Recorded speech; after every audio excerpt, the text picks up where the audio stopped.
It's guestradio.co.uk with Stuart Phillips in the house at Guest Radio. I'm here with my amazing guest, Luke Floreani, who is a singer, songwriter and actor. Hi, Luke. Hi, how you going there? Freezing. Like every week I say the same thing actually to all my guests. I'm just freezing. But I have got a T-shirt on, I suppose. It's my fault, isn't it?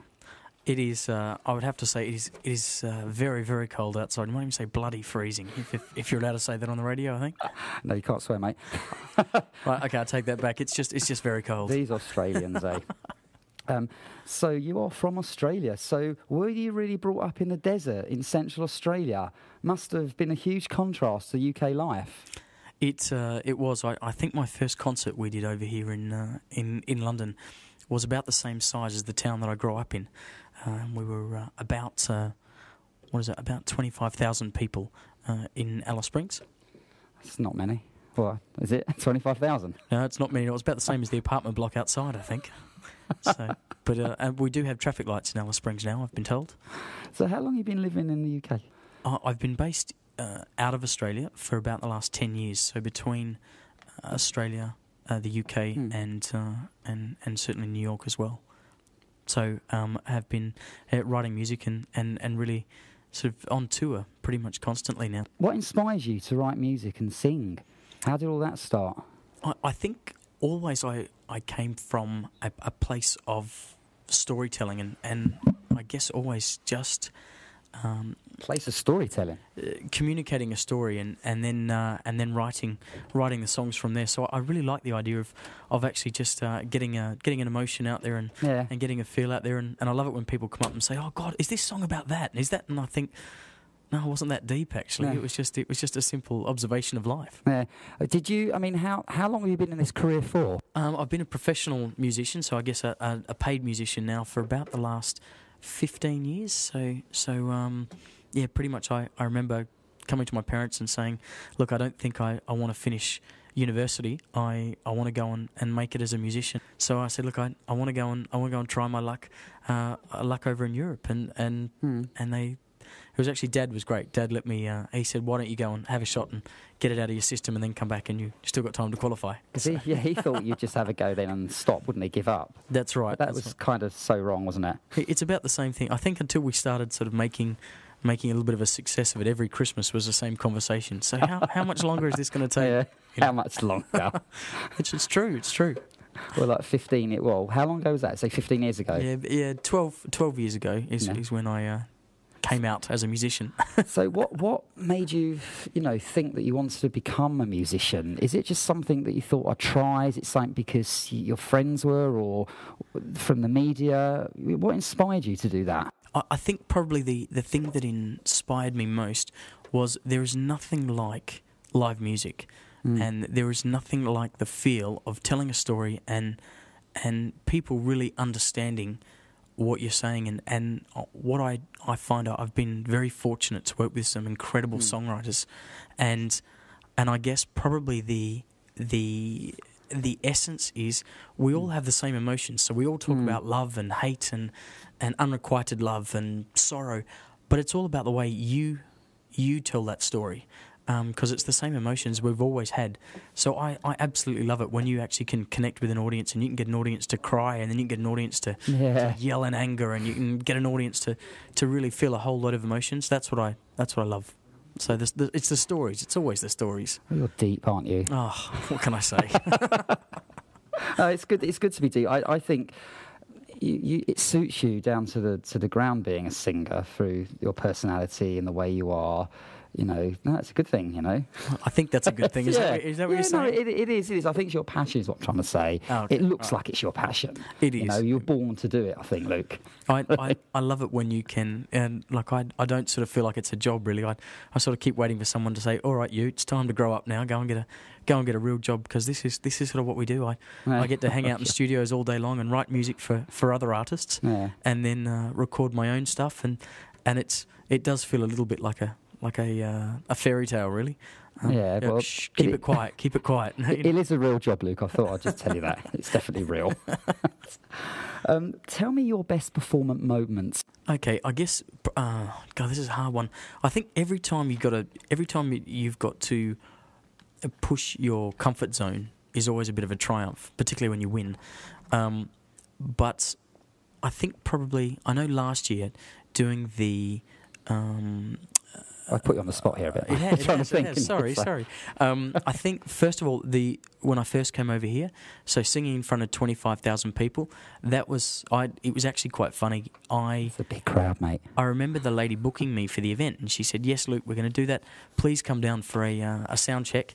And I remember going, "Okay, this is Hyde Park," and I'm thinking, surely I should have more directions than Hyde Park, because how would you find a little what do you say? How would you find a venue like that? Yeah. And then when I got there, it was an arena. It was massive, and I just remember going, "Oh my." Yeah. Well, oh my, that's probably a good way to put it. So I guess that was one, and then last year doing a night of songs on the West End, that was a big deal for me, just because it was sort of, that's something that I guess my parents really saw as success, and then working with some of the great artists that I have, so people like Jack Bruce and Rolf Harris, Eric Clapton, and did you say Rolf Harris? Oh my God, I remember him. He's the Australian, isn't he? Yes, yeah, he is, absolutely. Tiny kangaroo down, sport. He's just sensational. That man, so much, there's so much interest in the world, and so much, he rings me up now and says, "Luke, what do you think about this song, and how about what this is happening?" Really? We talk fairly often, actually. He's pretty massive, though, isn't he, Rolf Harris? I mean, I don't know if the real young ones have heard of him, but he's pretty famous, brilliant, isn't he? And there's just no end to his enthusiasm for life. So how old is he now, Rolf Harris? He must be old, kind of. Yeah, I think he's, well, let's say a couple of years ago he had a big birthday, a big 80th birthday. Oh, is he 80? I wasn't sure. Wow. But he's absolutely sensational. The man is just awesome. So I guess as far as career highlights go, I guess the West End, like to have a night of your own songs on the West End is pretty exciting. Certainly the big gig, whenever there was comfort zones pushed, they're the bits I remember the most. The bits I probably hate the most at the time too, but because it's stressful. Yeah, well, it's stressful. Yeah, you said to me that when you saw the size of the place, your heart sunk. But what was it actually like to perform itself? So when you're out there, you obviously felt sick walking out. You must have done.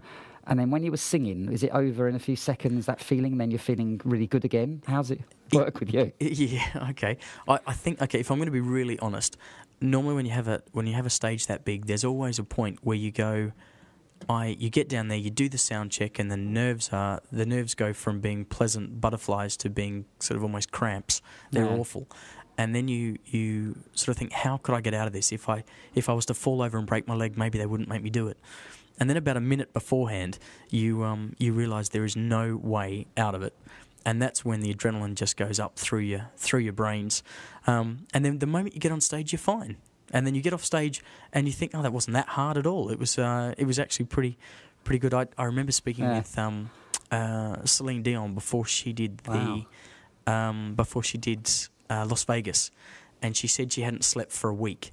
Really? Before she did, and you think, gosh, there's someone that's sung in front of millions and millions of people. So what was she about to sing then? Why she was so nervous? What? Oh, she had a show on Las Vegas, sort of in Las Vegas, and she said to me that nerves were just talent waiting to get out. No, so talent waiting. Okay. And I really like that, because it means I must be extremely talented, because I get extremely nervous, and that just makes me feel really good, because I think of that all the time. Well, I think I'm going to remember that saying now. It's great. I tell everyone, it's like, it's good to be. I don't think anyone can get away from the nerves. I mean, in my career, as you know, Luke, doing the hair of many of the international celebrities, they all get very, very nervous as well. I mean, especially, well, I don't have to name any, but they do, all of them. So yeah, it's normal, it's natural, isn't it?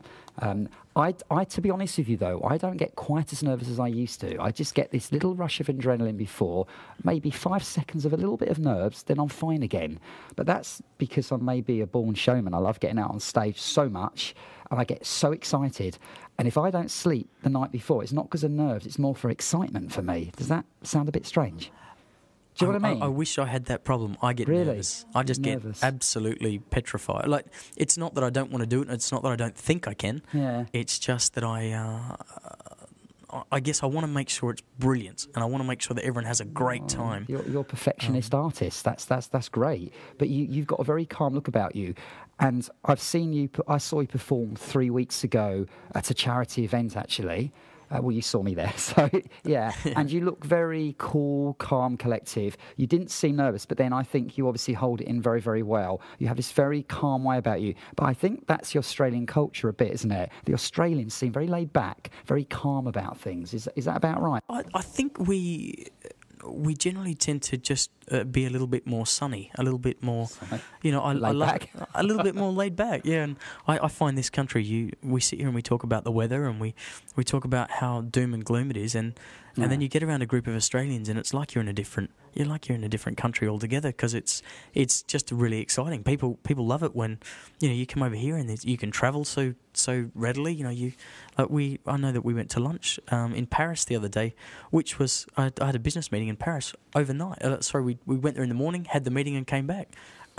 It all sounds very glamorous. I know. Australia's not like that there, is it? So where's the closest place you can go to? Well, it's New Zealand, isn't it? Well, it is, but the closest town in Alice Springs was 500 miles away, and that was the next street sign. That was the next. There was nothing between the two. So well, we're very spoiled, us Europeans, aren't we?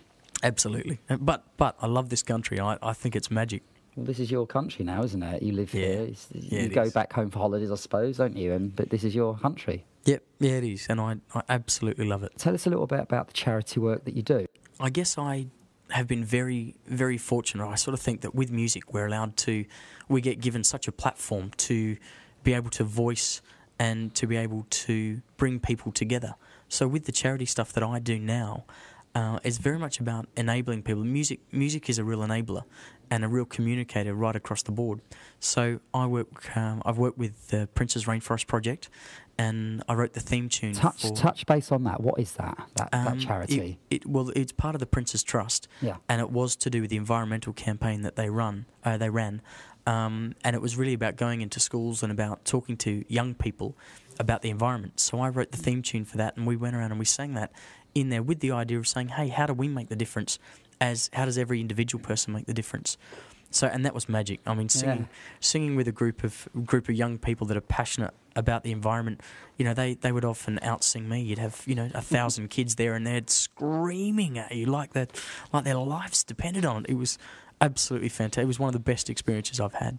So I take it I was going to ask you what's one of the best charity events you've done. I take it was that one, yeah. That's certainly that's got to be up there. And then when we did the premiere in Leicester Square, and I got to work with the Chrysalis Foundation, going into prisons and talking to young people about self-development programs on how through writing songs and doing the program, how they can actually help themselves.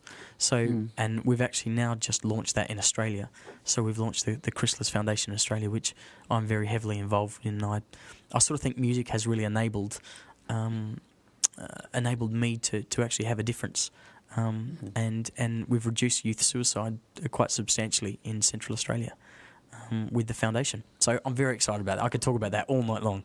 Very passionate. That's great. So what role do you play in the charity in Australia then? What was it called again? The Chrysalis Foundation. Yeah. What part are you, the chairman or? I'm a patron, so I'm one of the patrons of the charity, and really I help them with promotions and really I guess probably talking to them on the PR front, and also getting them into the right organisations, also going in and talking with the government about how we can best implement that with the team we have. So we do a lot of work with that. So that's one of my big focuses. And can you do that here? You don't have to fly home for anything to do with the charity. I'm always looking for an excuse to fly home, but I do. We have over here too. We're in 4 of the prisons over here as well, and we've got the program running within the prisons here too. You are a singer and songwriter by trade. That's what you do, but you're also an actor as well, aren't you? So the acting thing is that's sort of come across. That came upon me. There was no. What do you say? There was no plan in place for that.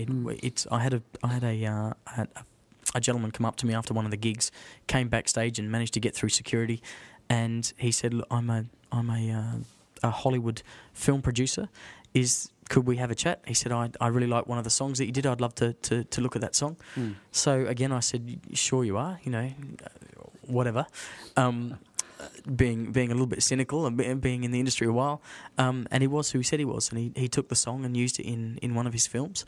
And then... Chances of that, as you just said. I know, chances of that, exactly. Everyone's a bit of a Billy, aren't they? Exactly. It's like he came through for you, didn't he? Exactly. Nice. And then he said, Luke, I'd actually like you to read for one of the parts in the film as well, because I think, you might fit this tragic rock star that they were looking for, and I got the part in the film as well. So I learnt to act on set. Well, what we'll do, we're going to touch base with your films a bit later as well. I kind of jumped forward a little bit too quick there. No, that's cool. Especially on your career highlights. I mean, so what other highlights are there so far for you? I think probably the real career highlights for me have been able to. Has been working with some of my greats, if you like. So people in the industry that have always inspired me. Name drop. Name drop. Okay. You've worked with them. It's all right. Yeah. No, that's true. I guess probably Eric Clapton, Jack Bruce. Eric Clapton. Hello. Let's just rewind just a little bit. The dude. What happened with you and Eric Clapton? I mean, did you sing with him? I got to sing with him. Which was the respectability meter's gone up. Mate, I'll tell you what. It was. I was actually working with Jack Bruce at the time. And Jack Bruce. So that's how that sort of came about. And then, so it's one. Working with Rolf. I think Rolf was Rolf was great. And when my parents came over here to see one of the gigs I was doing over here, we actually went out and had lunch. Rolf cooked my mum and dad lunch, and we went and had lunch there. So that was pretty special for them, because for them to actually see that I could sing, and I was not being deluded, just travelling all over the world having a good time. So I guess that's two. Working with Barry Mason again. I don't know who Barry Mason is. Barry Mason is a very well-to-do songwriter who has written everything from Delilah for Tom Jones right the way through to Barbra Streisand. Okay, that's why I want to know. All the Barbra biggies. Streisand, Celine Dion, Rod Stewart. You go over there and there's a Luke Floreani. Well, that's just yeah. I'm sure that's how he sees it too. But hopefully one day, So it's So it's been very very good. And I guess working with people like that really stretch you and make you pull your finger out and make it happen, I guess. Is there kind of a format or process that you go through when you write your own material? Because, most of these singers out there these days, have an amazing voice, but they don't write their own materials. You do, and that's what makes you kind of special. So what sort of processes? How does your brain work when you write your music? I think early on there was always the process. There was always it felt like a need to write to a brief, if you like. There was always the verse, chorus. You need to have rhyming couplets. You need to have this. You need to have like a formula. You mean? Yeah, a formula. Yeah. Whereas always to the rule, there is an exception. And I think the more confident I get with songwriting, the less of the formula there needs to be. And you look at something like you need to have a verse and a chorus, and then you look at something like One from U2, which just seems to flow. And then you look at there's such a range of songs. So now I don't think there is. I think probably the biggest thing I have learnt, and the biggest thing I would say to anyone, is you've got to be real. And I know working with Barry Mason, he said this to me many times, and the same with Cat Stevens or with Yusuf, said you've got to talk about it as it being real. So you don't sit there and say the sunshine sets in your eyes. You say, I really like your blue eyes. They're great. So just be honest. Like you look at Father and Son, and it's just such an honest, simple song. No offense, I meant that in a really positive way. Yeah. It's an amazing song. So I think there is no process, but it's confidence. Confidence allows you to write a song how it should be done. Okay. So, well, did that answer your question? I'm not sure if I did or not. No, it did. Of course it answered it. We've got 5 tracks here. We're going to play 2 of them now. hopefully in this order of White Cloud and then My Day, My Way. Is that okay? Okay, so White Cloud White was... Cloud, or we do White... Sorry, go on. I was going to say White Cloud, the version that you've got there is a live recording that I did at Café de Paris. A live one, okay. Another charity event. That's always hard. Yeah, it was. Really? The place was full. No. Live music's hard. I mean, it's like so hard. If it's not done in the studio properly, you know, it's got a nice flavour to it though when things are live. I think, isn't it? Yeah, I think live music is live music is where it's really at. I love it because you get the right energy and the essence of it. So okay, anyway, well, let's play The White Cloud by Luke Floreani.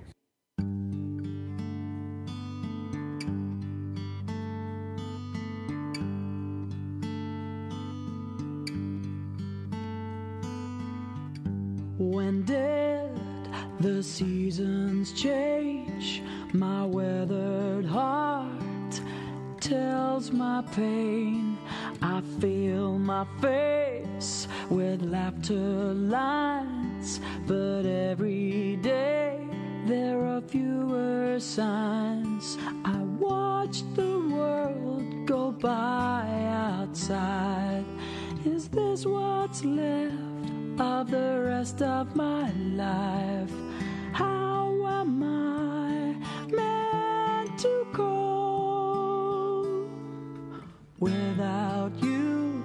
Everything I know, less color, more rain. You're dancing, no pain, and I'm waiting on a white cloud. Is life measured in how much we laugh, the gift we gave, or the friends we have? Is it early mornings or late nights, or the wrong that you made right? I wish I had the chance to say, just to tell you I'm okay. And when I'm smiling, feeling free, I know you are here with me. Less color, more rain. You're dancing, no pain, and I'm waiting on a white cloud.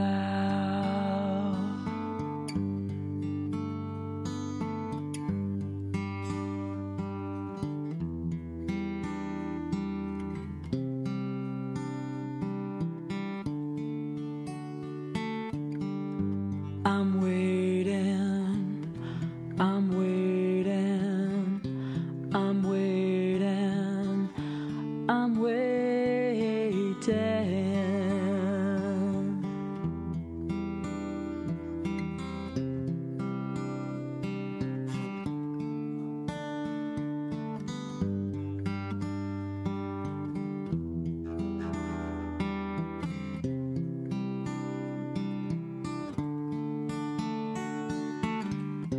Less color, more rain.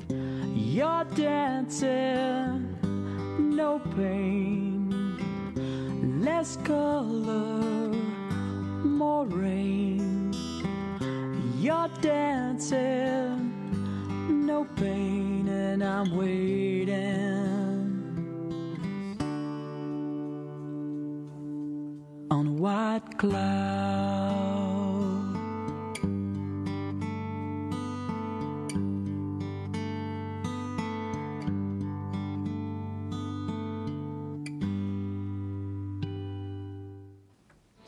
Happy, sometimes sad.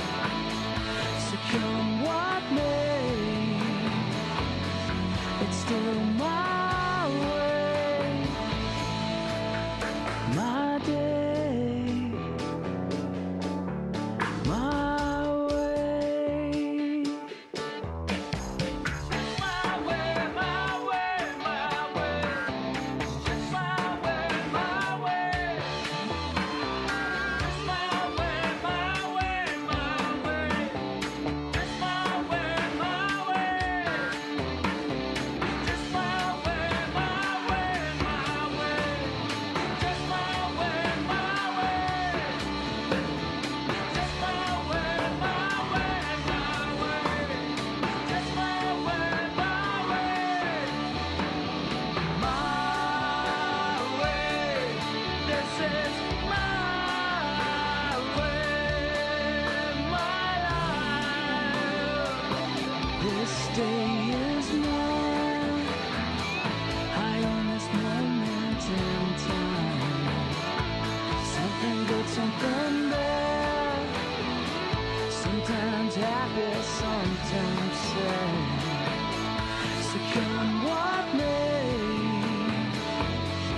We're back at guestradio.co.uk with Luke Floreani. The one you said live sounded like you did that in the studio, actually. It didn't sound live at all. Well, that's a compliment, by the way. Oh, thanks. It sounded a little bit like tweaked up, but it wasn't. So No, that's completely raw.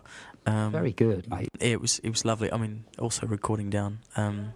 The sound down at Café de Paris is wonderful too. It's always been great. I've done quite a few gigs down. You touched base a little bit about the format of writing a song. I can't remember exactly how much you said about that, because you were telling me that the process you go through to write a song, but was you actually speaking about a format to it? I can't remember if you were. I think that I think probably the main point of the format is there is no structured format that you need to follow. See.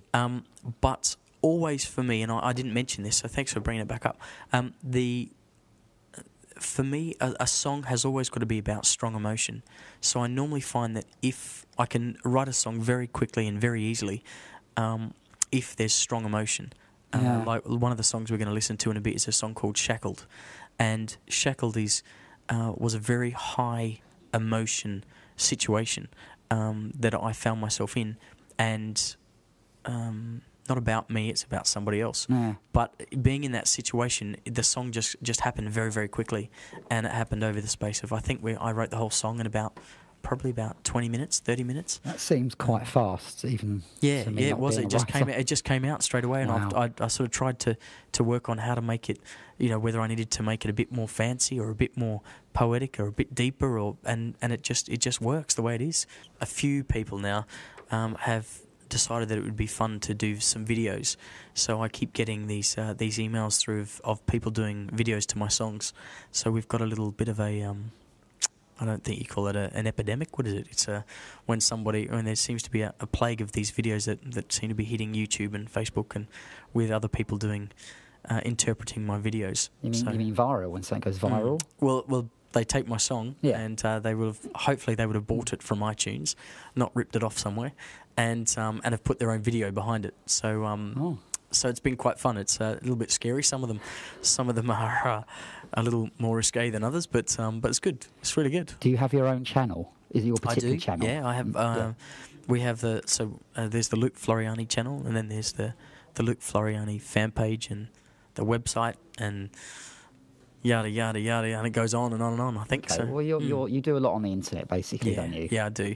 And I try and answer as many queries and questions as I can personally. So and Twitter's my big one.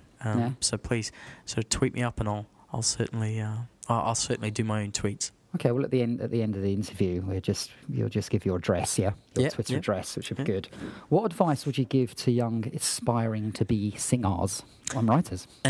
I think the most important thing is don't give up on what you want.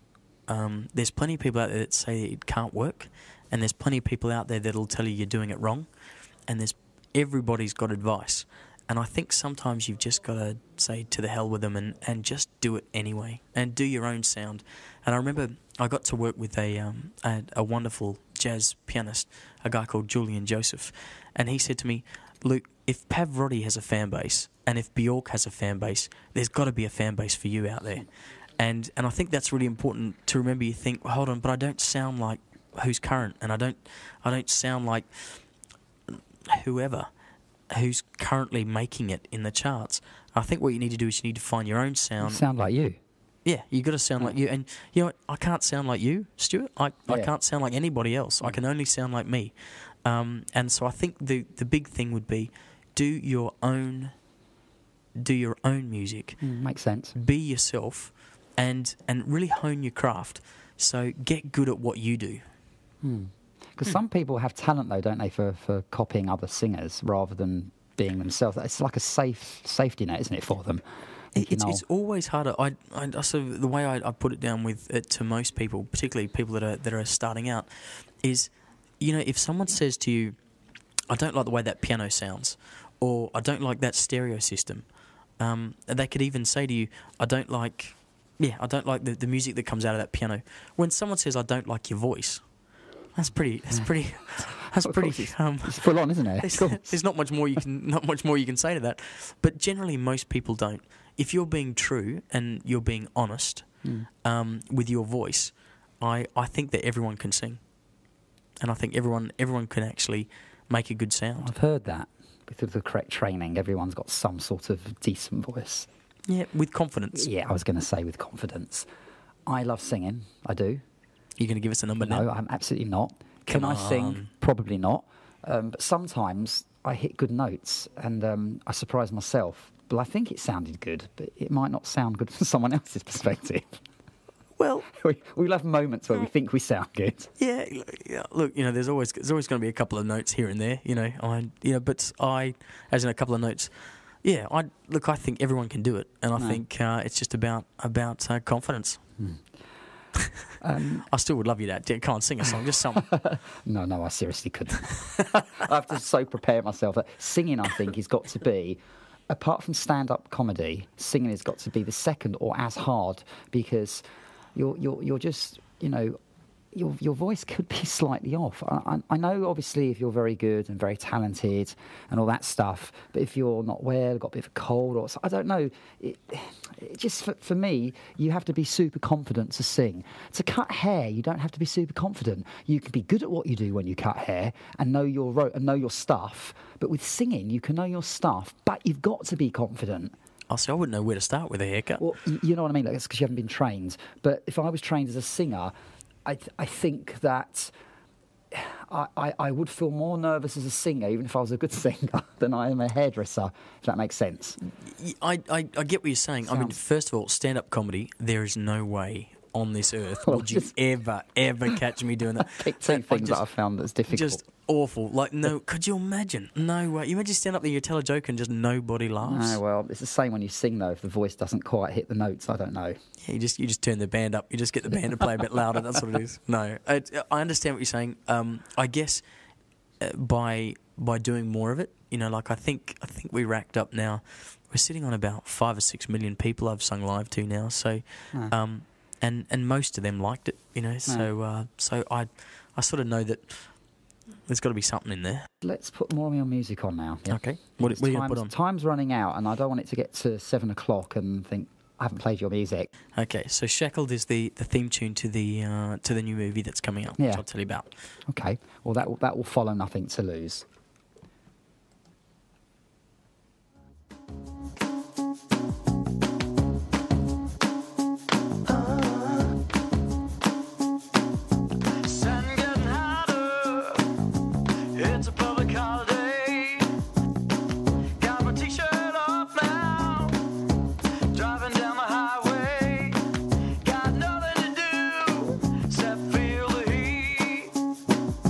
Shoes off now.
don't expect you to understand.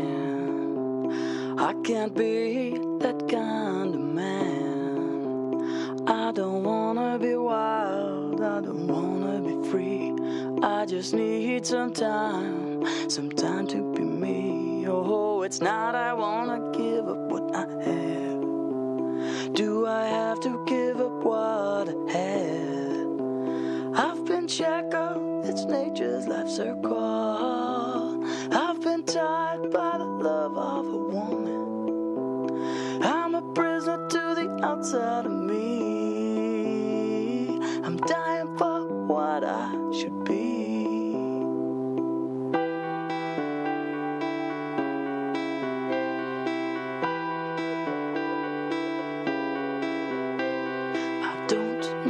This makes me bad, but I want the life I had.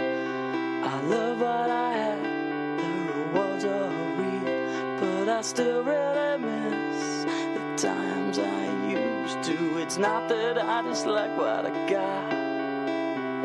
Do I have to give up what I had? I've been shackled, it's nature's life circle. I've been tied by the love of a woman. I'm a prisoner to the outside of me. I'm dying for what I should be.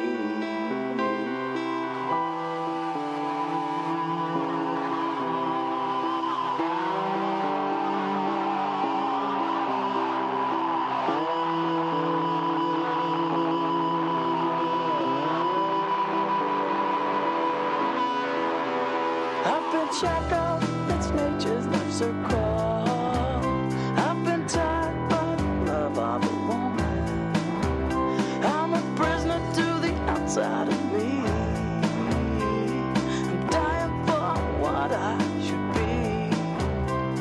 I don't know if this makes me bad. guessradio.co.uk. That was Luke Floreani with Nothing to Lose and Shackled, and I played this the right way round. I'm so proud. I got it right. I'm impressed. I don't even know what's going on there. That's great. Nice music, Luke. Well done. Lovely music. Thank you. Thanks. And that Shackled, as you said before, that was that means a lot to you, that track in particular. Yeah, Shackled is has been picked up to be the title track to a new film called Darkness, and so I'm very excited about that one.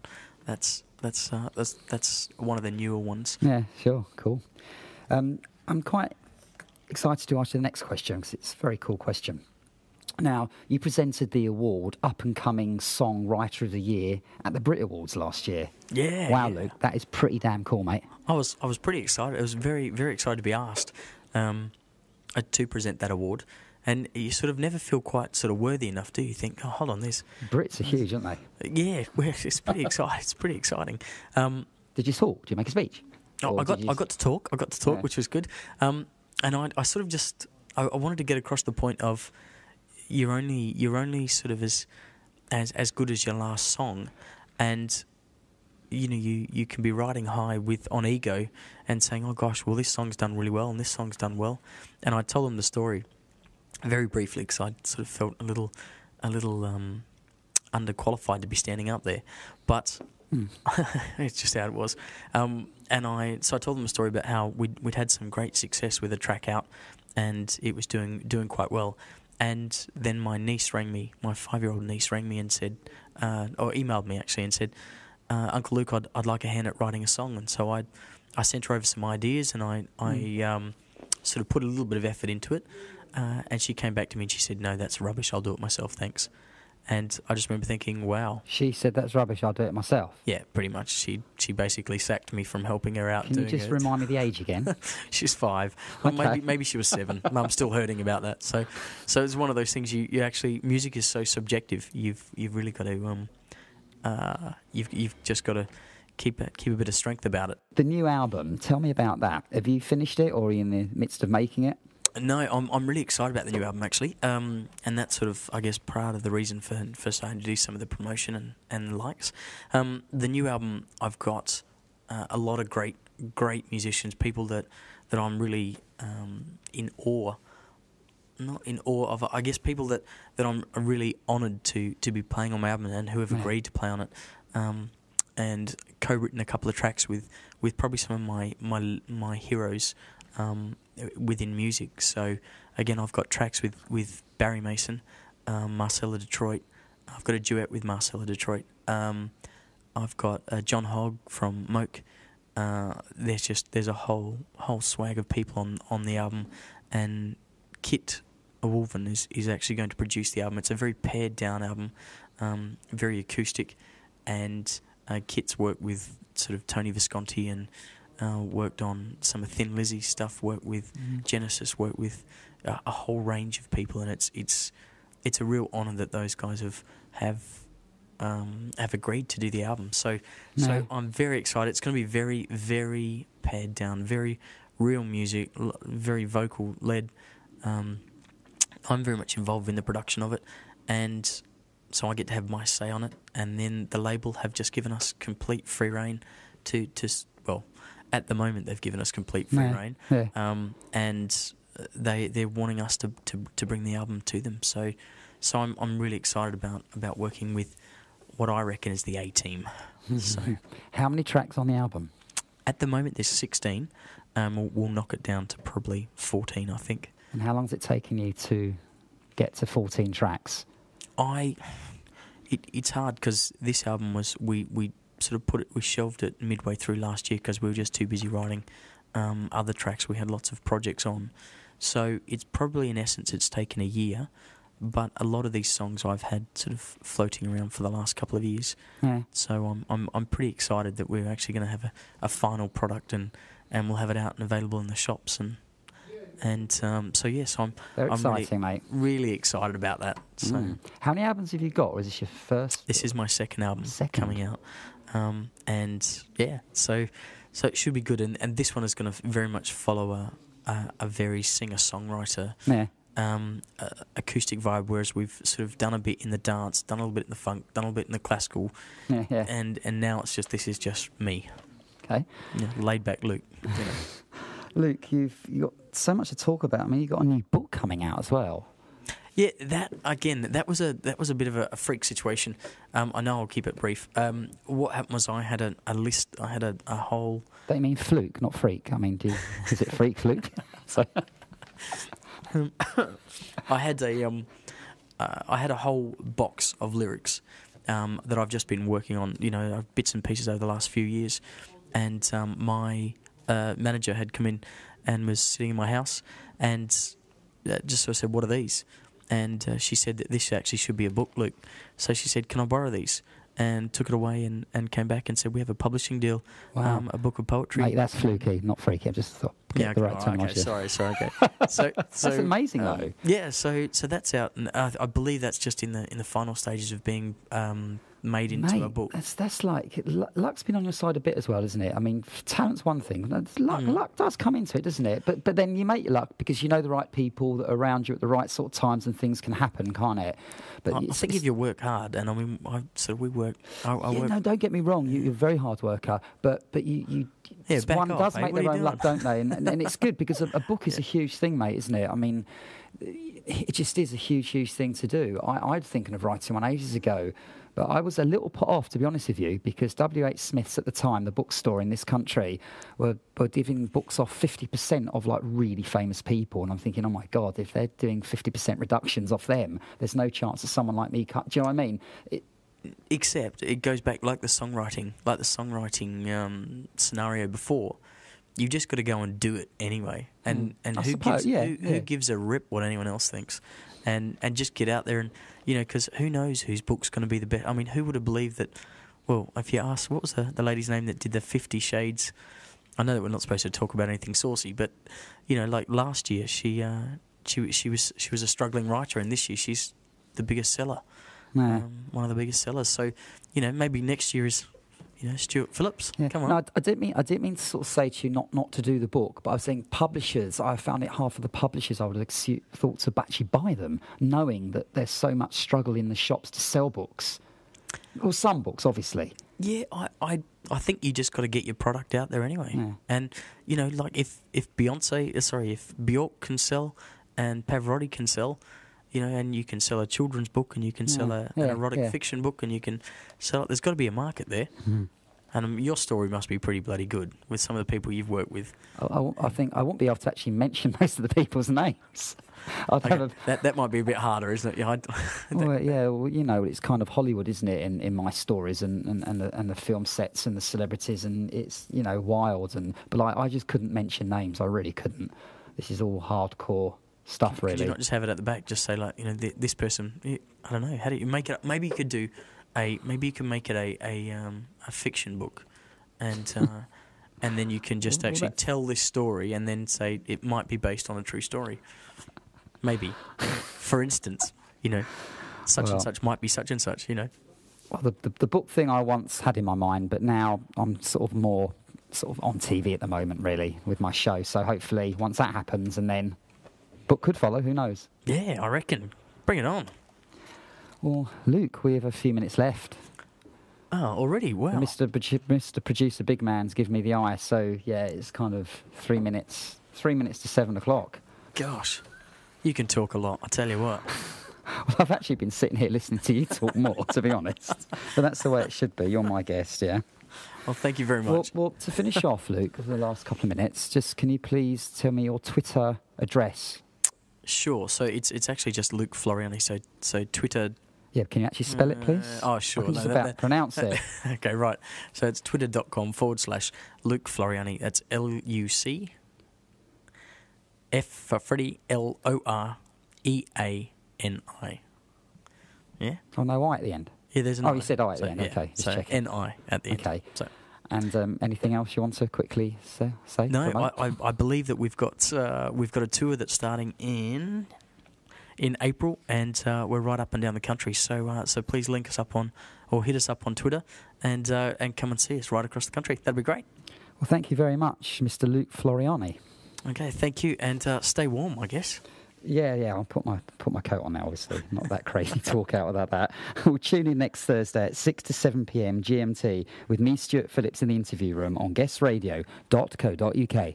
Hey, this is Adina Howard, and you're checking out guestradio.co.uk.